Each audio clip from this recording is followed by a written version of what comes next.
السلام علیکم ورحمۃ اللہ وبرکاتہ۔ آج جمعے کا دن ہے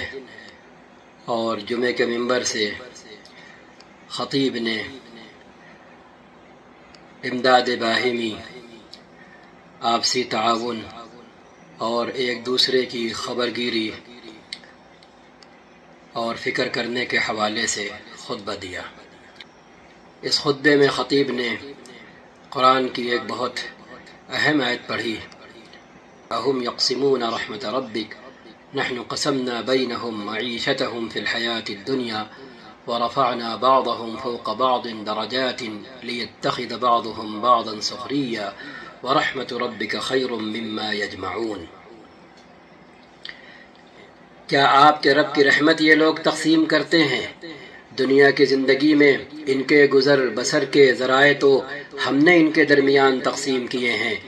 اور ان میں سے کچھ لوگوں کو کچھ دوسرے لوگوں پر ہم نے درجہ فوقیت دی ہے، تاکہ یہ ایک دوسرے سے خدمت لیں، ایک دوسرے سے کام لیں اور ایک دوسرے کی ضرورتیں پوری ہوں۔ اور آپ کے رب کی رحمت اس دولت سے زیادہ قیمتی ہے جو ان کے رئیس سمیٹ رہے ہیں۔ اس کے بعد ایک حدیث جو ساری باتوں میں بہت اہم ہے، وہ خطیب نے پیش کی۔ روا ابو امامۃ الباہلی رضی اللہ عنہ عن رسول اللہ صلی اللہ علیہ وسلم انه قال صنائع المعروف تقی مصارع السوء وصدقة السر تطفئ غضب الرب وصلة الرحم تزيد في العمر۔ بھلے کام، اچھے کام،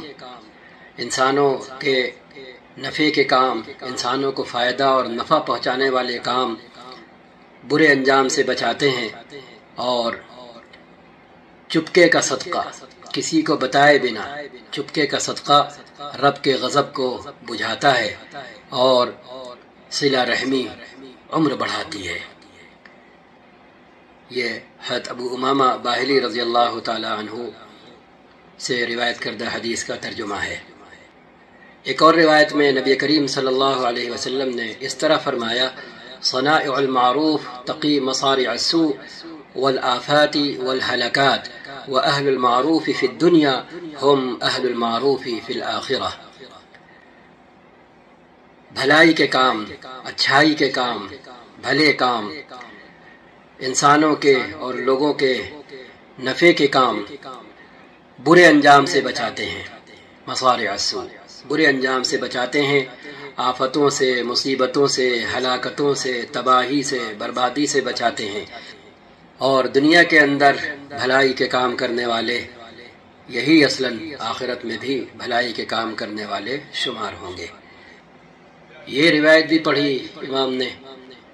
من نفس عن مؤمن کربة من کرب الدنیا نفس اللہ عنہ کربة من کرب یوم القیامہ ومن یسر على معسر یسر اللہ علیہ فی الدنیا والآخرہ ومن ستر مسلما سترہ اللہ فی الدنیا والآخرہ واللہ فی عون العبد ما كان العبد فی عون اخیہ۔ جس نے کسی اہل ایمان کی تکلیف، دکھ، درد دور کیا اس دنیا میں، اللہ تعالی قیامت کے دکھ درد سے اسے محفوظ رکھے گا، قیامت کا دکھ درد اس کا دور کرے گا۔ ومن یسر علی معسر، اور جس نے کسی پریشان حال، تنگ دست، تنگ زندگی کو آسانی دی، اس کے ساتھ آسانی کا معاملہ کیا، اس کی زندگی میں آسانی کا رنگ گھول دیا، آسانی پیدا کر دی، اللہ تعالی دنیا اور آخرت میں اس کے لیے آسانی پیدا کرے گا۔ جس نے کسی مسلمان کی پردہ پوشی کی، یہاں اللہ تعالیٰ دنیا اور آخرت میں اس کی پردہ پوشی فرمائے گا،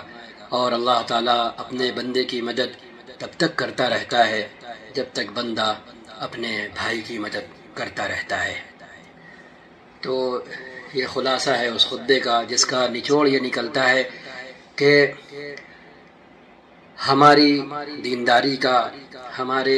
مسلمان ہونے کا، ہمارے ایمان والے ہونے کا مطلب یہ ہونا چاہیے کہ ہمیں گھر کے اندر بھی اور گھر کے باہر بھی لوگوں کے لیے نفع بخش بننا چاہیے، لوگوں کے کام آنا چاہیے اپنی بساط بھر، اپنی حیثیت بھر، تب ہمیں وہ منافع اور وہ فائدے حاصل ہوں گے جو ان روایتوں میں بیان ہوئے۔ اور اللہ تعالیٰ نے قرآن کریم میں جو فرمایا وہ یہ کہ اس دنیا میں اللہ تعالیٰ نے اپنے بندوں کو پیدا کر کے کاروبار دنیا چلتے رہنے کے لیے ایک ترتیب بنا دی، کسی کو حاکم بنایا تو کسی کو محکوم بنایا، کسی کو بادشاہ بنایا تو باقی کو وزراء بنایا، سب کو یکساں نہیں بنا دیا، کیونکہ کوئی بھی چیز جو وجود میں آتی ہے اس کے سارے پرزے یکساں نہیں ہوتے۔ اگر سب سارے پرزے ایک بن جائیں تو وہ تو ایک چیز کہلائے گی، ایک سطح کی کہلائے گی، ایک درجے کی کہلائے گی، تو کام کیسے چلے گا؟ اب کار ہے مثال کے طور پر، کتنی چیزیں چاہیے ہیں کار بننے کے لیے، اور اگر وہی لوہا، وہی تانبا، وہی دھات اگر انکار کر دیں، ریفیوز کر دیں، نہیں تو ہم ہی ہر دھات کہے نہیں ہم انجن بنیں گے، ہر دھات اسی پر ضد کرے تو باقی چیزیں وجود میں آئیں گی، باقی پرزے وجود میں آئیں گے؟ نہیں آئیں گے۔ اب دیکھ لیں نٹ کہنے کو نٹ بولٹ کتنے معمولی ہیں لیکن کتنے اہم ہیں۔ بادشاہ سلامت بھی اپنے وقت کے اگر کار پر سوار ہیں، چاہے جتنی مہنگی کار ہو وہ، چاہے جتنی لگژری کار ہو وہ، لیکن اگر نٹ بولٹ راضی نہ ہوتے نٹ بولٹ بننے پر اور پھر وہ پہیے کو سنبھالتے نہ، تو کوئی بادشاہ سلامت اور کوئی عام آدمی کوئی بھی کار پر سواری نہیں کر سکتا۔ یہ ایک مثال ہے۔ تو جہاں حاکم چاہیے ہے وہاں رعایا چاہیے ہے، جہاں افسر چاہیے ہے وہاں ماتحت چاہیے ہیں۔ اب یہی امتحان ہے کہ افسر افسر ہو کر، حاکم حاکم ہو کر، بادشاہ بادشاہ ہو کر، اعلیٰ اعلیٰ ہو کر وہ اپنے ماتحتوں کے ساتھ، اپنے ادنا لوگوں کے ساتھ، یہاں ادنا کے معنی اردو کے نہیں ہے، یعنی اپنے ماتحتوں کے ساتھ کیا معاملہ کر رہا ہے، اور ماتحت اپنے افسروں کے ساتھ، اپنے بڑوں کے ساتھ کیا معاملہ کر رہے ہیں۔ اگر ہر ایک وہ معاملہ کر رہا ہے جو ہمارا مینول ہمیں سکھاتا ہے، دین ہمارا جو ہمارا مینول ہے، ہماری اپنی اس ڈیوائس کا جو مینول ہے، جو نبی کریم صلی اللہ علیہ وسلم آخری مرتبہ رہتی دنیا تک کے انسانوں کے لیے لے کر آئے، اب کوئی اور نہیں ہے جو ہمیں یہ بتائے کہ ہمیں زندگی کیسے گزارنا ہے۔ اللہ کے رسول صلی اللہ علیہ وسلم ہمیں بتا چکے، ہمیں سکھا چکے۔ تو بڑا بڑے ہو کر کیا کر رہا ہے، ماتحت ماتحت ہو کر کیا کر رہا ہے، جو جس درجے پر ہے کیا کر رہا ہے۔ اگر وہ کر رہا ہے جو ہمارا مینول جس کا تقاضا کرتا ہے، یعنی ہمارا دین جو ہم سے کرنے کو کہتا ہے، تو کیا کہنے پھر، ماشاءاللہ سبحان اللہ، ہماری زندگی سوارت، ہمارا جینا سوارت۔ اور اگر ہم منمانی زندگی گزار رہے ہیں،